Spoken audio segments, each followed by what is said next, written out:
सगळ्या सन्माननीय व्यासपीठ तुम्हाला सांगू इच्छितो की जे प्रकाशित झालेली पुस्तके आहे आजपर्यंत ही चूक कोणाच्याच लक्षात आली नसेल कदाचित पण माझ्या वाचनातून गेले मी वाचतो म्हणून एवढं हुशार नाही पण तुम्ही सुद्धा त्याचं अवलोकन करावं त्यामध्ये झेंडा सत्याग्रह 1921 ला दाखवला गेलेला आहे आणि झेंडा सत्याग्रह हा 1 मे 1923 ला आहे आणि ते नव्याने सुद्धा तुम्ही प्रकाशित केलेली पुस्तक आहे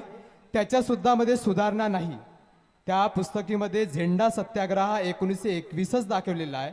आणि तुम्हाला कल्पना करून देतो की 1921 चा इतिहास तुम्हाला थोडक्यात सांगतो सन्माननीय राष्ट्रपिता महात्मा गांधी यांनी व्यसनमुक्तीवर